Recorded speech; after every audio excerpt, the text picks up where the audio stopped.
Hi, my name's James, just letting you know on the panel with the woo comments was Ric Flair looking like over there. It's not, I'm not asking. Hey, wait, you guys know Ric Flair died like in the 90s for us.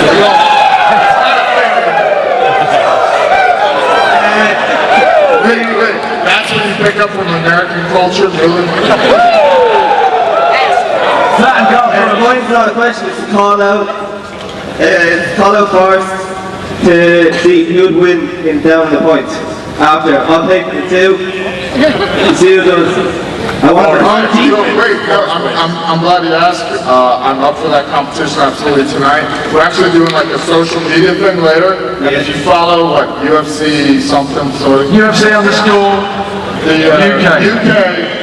We will tell you where I am. If you find me. And when I beat you. I just accepted the challenge. There's no vote. I said yes. And when I beat you, I want an apology. On social media. Loser pays for the drinks. Fair play, yeah. Okay. Gentleman here with the red t-shirt, your question. A question for Luke. You were the head coach for the UK team at the Amateur World Championships in Vegas. I was just wondering what your opinion was on the tournament as a whole, and if it was to become an annual event, do you think it would help in the progression of amateur MMA? 100% for your question. The World Championships, Amateur Mixed Martial Arts World Championships was a big deal this year. We did it in Vegas. We had 27 nations compete against each other, and I was there to coach the UK team and the Irish team because they didn't have a coach, so I helped them out. Thank you very much. So we took 6 guys there and we took home 5 medals, and it was an amazing competition, and it's going to become an annual event. I've been told they're going to do it every single year in Vegas, and the talent that's going to come through that competition is going to be unreal. Wait, did you step in because the Irish team couldn't afford to fly coaches out? Did you help out? What the hell? He was a nice guy. You guys live on the same island. Chill out.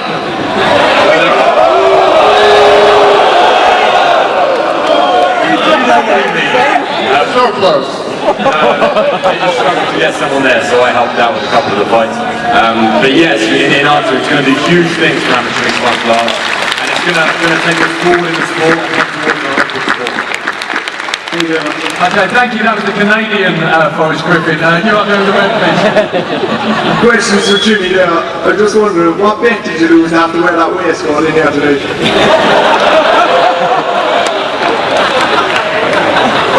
You know what, afterwards, why don't you just come and ask him? Make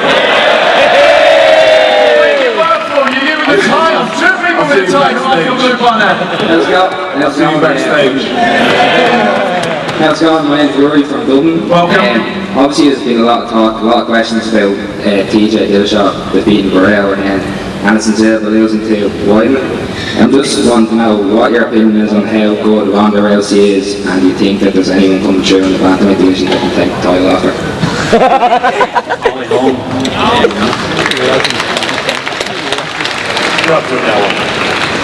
I think I'm biased, man. I think she's a stud. Like, if there was a time to beat her, it was early in her career. She's getting better and better. She's not just arm bars now. Now she's getting knockouts, body shot finishes. She's gonna be tough to beat. Only person I would say had a chance would be Cyborg. And if you didn't know, you've probably seen Invictus now going to be shown on UFC Fight Pass, and we're going to see a lot more talent hopefully come through to challenge her. Your question there, please. Well, my name's Michael. I was just wondering, if any of you could fight anybody else sitting beside you on stage, who would you fight and why? Who would you fight? Forrest, kick off. No, I'm glad you asked that question. I think they'd all rather fight me because, I was like champ once and I was kind of like famous briefly for a moment, and I now suck at fighting. So, That's not speaking on the old fella. biggest name recognition, smallest amount of talent. So they'd all fight me. I fight none of these guys. These guys are professional fighters. Hey, you know what best professional fighters were. Just give me up to answer that. I'd fight Carp because he's the smallest. Before I started fighting, Forrest was like in the heavyweight division. I knew that was the division I was going to be fighting in, so always thought about fighting Forrest, but he left before. So hypothetically speaking, Jimmy, you're, pretty much there and thereabouts at your peak athletically. Take Forrest, his athletic peak could win a fight. How would it end? I'm confident in my skills, so I don't know. I believe I would, but, Forrest was a great fighter, he's champion and that, so, I don't know. Fair enough. It really doesn't matter. It just matters that I'm not going to argue with him. So, I'd have to pick our MC for the night. He's up on stage with us. That'd be my shit. I think I got you. Orange Boy on Twitter. I want to ask Katie there, what's the style of your t-shirt? This says legalize MMA in New York because we have way too many champions that live in New York, and it's honestly a travesty for us not being able to fight in our hometown. I would love the honor and privilege, just like Conor McGregor has and all the other great Irish fighters, to fight in my hometown, Nassau Coliseum, Madison Square Garden. Let's get the politics out and get this thing legalized. Woo! Straight back to you, please, on the other mic. Oh yeah, I'm Chris from Tipperary. My question is for the 205ers. To Jimmy first, if you were to fight when Forrest was fighting, when they were trading titles, nearly every title fight, or now where you're obviously looking to find a pathway back to be a contender again? You're asking which would you prefer to fight now or then when you would have when Forrest was fighting, when they were every title fight there was a new. So basically, pre-John Jones era. Yeah, basically. Pre-John Jones era. I think it was a lot more exciting back then because we had TOTs, we had Rampage, we had Forrest Griffin. Please, Charlie, okay, keep that. It was a lot exciting, so probably back then. Okay, thanks for your question. Red t-shirt. Just for Luke, I'm surprised nobody actually asked this yet, but you said some pretty messed up stuff, some disrespectful stuff about our country, and I'd like to have an explanation for that, and maybe an apology on the, for all of us here. I don't know about an apology, but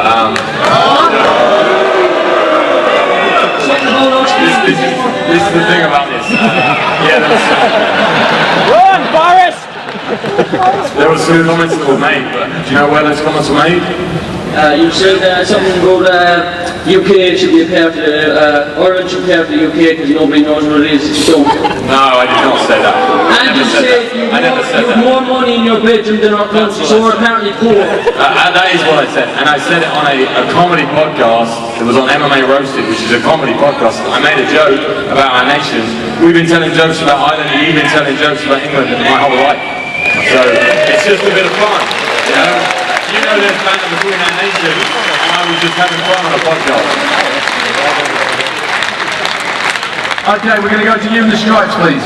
I'm Joe from County Meath. I was just wondering, there's a lot of talk in the media about how there's so many fight cards these days and that it's harder and harder for any individual fighter to stand out. I was just wondering, maybe for the active fighters, do you think that is the case, or is it the more fight cards, the better?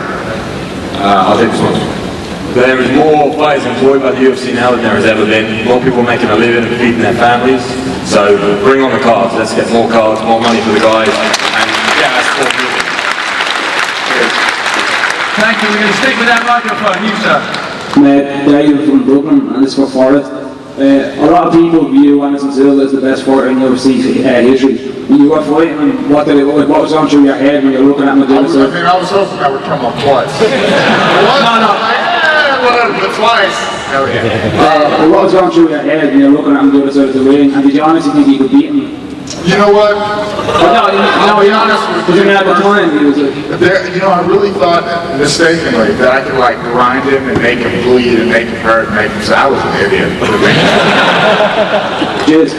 Can I just very briefly build on that, as you have faced him and he's so unorthodox? How do you prepare for a fighter? And this, I guess, is going to help us all understand the sport. How do you prepare for a fighter who is that unorthodox? I'm truly not the guy to ask. I didn't do it well. But you prepare. Well, I failed to prepare. No, we're talking about Jones and how does this option prepare for a guy like Jones who spinning elbows, heel kicks, stuff that people usually don't do in sparring. It's, you know, it's poor etiquette. And, you know, guys today like Cub even and Pettis, they've changed the game. You know, the hard guys can prepare for Machida. So I think that's something that we've seen a lot of. Even Conor McGregor, very unique style. It's hard to prepare for, you know. Like, what the hell is he even doing? It looks like he's trying to moonwalk. Let that kick in the face. So. Thank you. You in the black t-shirt, please. Ross from Dublin. First of all, Cole, hopefully next time you're over, you're fighting in Crowbar against Conor for the title. The question is for Jimmy and Luke. Would you be willing to coach tough Ireland v England? 100%. You're on there. 150%. Yeah, 100. I've been shouting for forever. Like I said, let's get it done. Okay, thank you. Back across the year, we've got 5 more questions. You, sir. Hi, this is out to everyone. Out of all the current champions that are out there, who do you think is the most risk for losing their title? For me, I think Cain Velasquez. I do think they're doing something, but you never know. Who do you all think? Who do you think is most likely to lose their title in the next fight?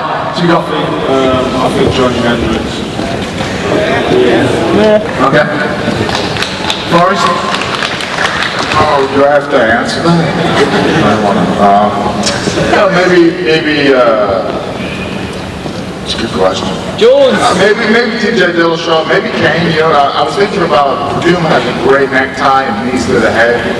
Kane's about the right size to knee to the head. I don't know if it'll happen, but it's, you know, something to consider if you're betting on a long shot. You know, if you're trying to make some money that way.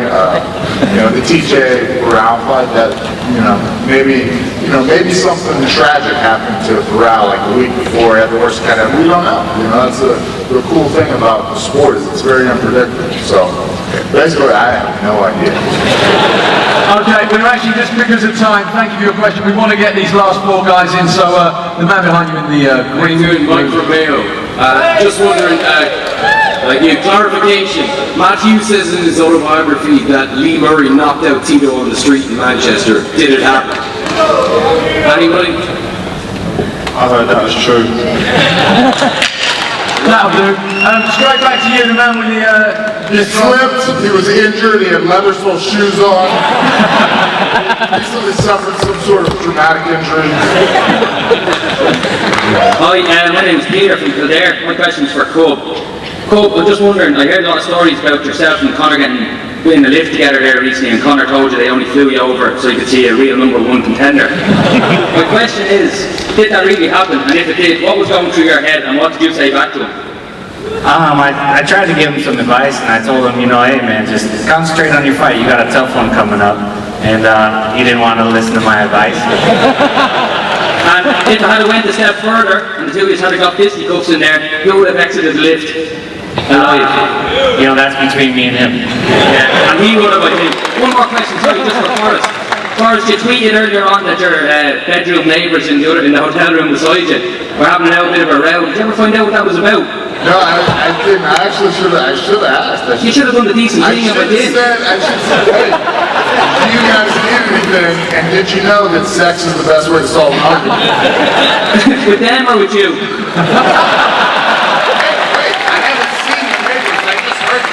I should have done the decent thing and we didn't sort it out. I'm ashamed of you. Okay, we're going to come to you.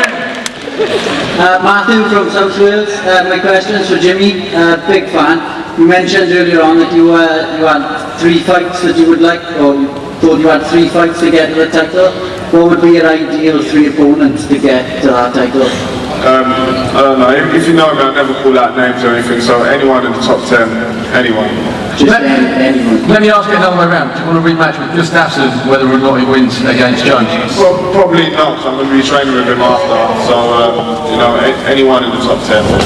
Okay, and so it comes to the end. We have 1 more question. This gentleman has been incredibly patient. Please tell us your name and who your question is for. Name is Adam. Just a question for Cobb. Follow you on Instagram a bit, and I know you're a big fan of golf. Just wondering where you played the other day, and if you have an hour or 2 tomorrow morning for a game of 9 holes, if you're interested. Which week?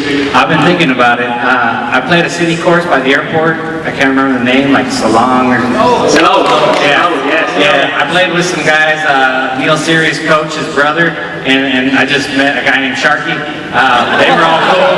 And Then after we had a few pints, and then I begged them to stop feeding me alcohol and let me go home.